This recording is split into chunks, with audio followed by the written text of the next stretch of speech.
Le studio de Savoie News reçoit aujourd'hui la Savoisienne Habitat avec son directeur général, Samuel Rabillard.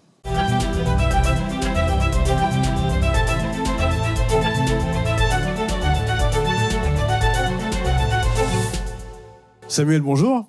Bonjour.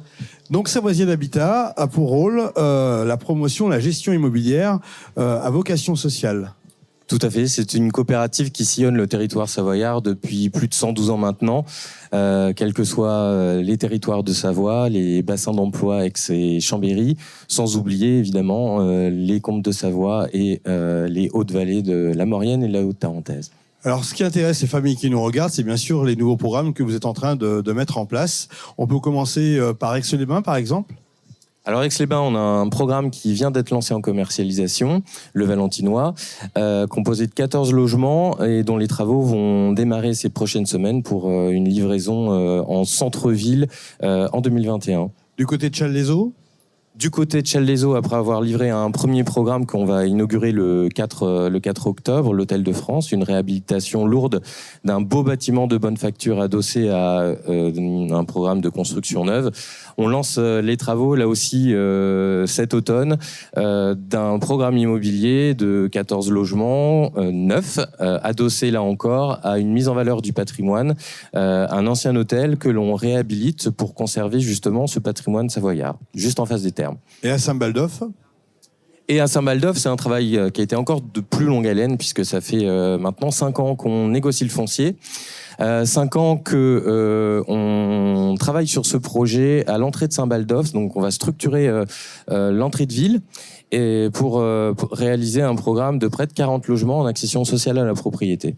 On finit ce tour d'horizon avec la Tarentaise ?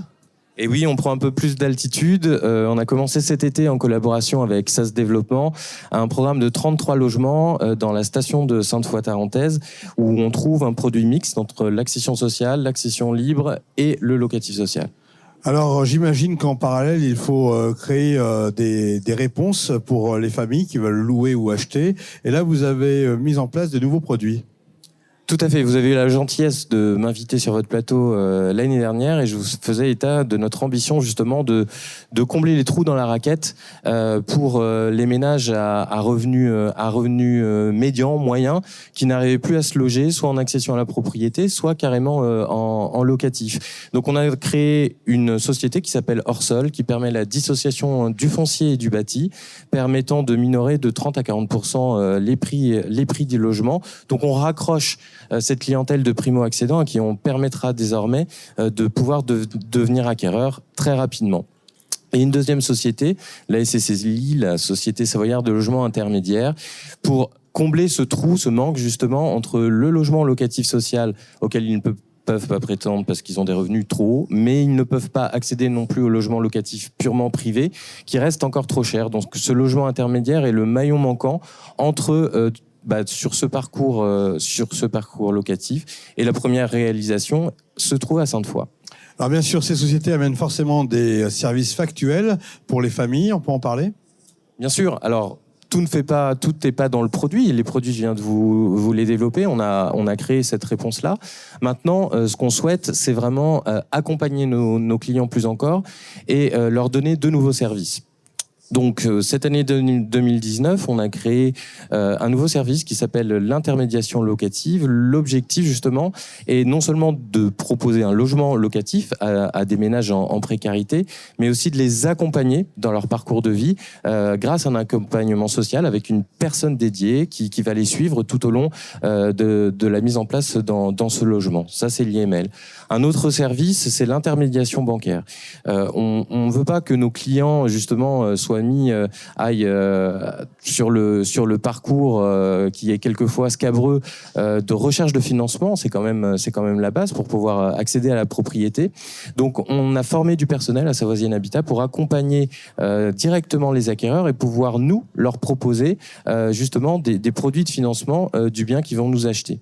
Et enfin, ce fameux parcours résidentiel justement qui s'articule entre le locatif et l'accession à la propriété, eh bien on voit que encore une fois les gens sont peut-être un petit peu laissés trop en autonomie pour pouvoir réfléchir à ce parcours résidentiel. On veut les accompagner. Notre maître mot, c'est l'accompagnement et la sécurisation des ménages. Donc, on va s'occuper dès 2020, justement, de vendre un bien dont ils seraient propriétaires pour pouvoir acheter un autre bien à Savoisienne Habitat. Et on va monter une agence immobilière cette année 2020. Début septembre, vous avez inauguré votre nouveau siège social. Un reportage a eu lieu avec Savoie News. À quoi sert un tel outil aujourd'hui? Pourquoi finalement changer de siège social, en dehors bien sûr d'avoir une bâtisse toute neuve? Encore une fois, c'est du service. C'est répondre à la qualité légitime exigée par nos usagers, par nos clients et par nos locataires. On était jusqu'à présent dans un bâtiment qu'on avait intégré en 1966. Vous le voyez, la société se développe avec des nouveaux produits, avec des nouveaux services. Donc, on voulait avoir un siège qui est à l'image de notre savoir-faire, premièrement. Et puis, on voulait offrir une qualité d'accueil, une qualité de service à nos clients. Donc, c'est la raison pour laquelle on a investi ce beau bâtiment début septembre. On revient sur les chiffres clés de Savoisienne Habitat.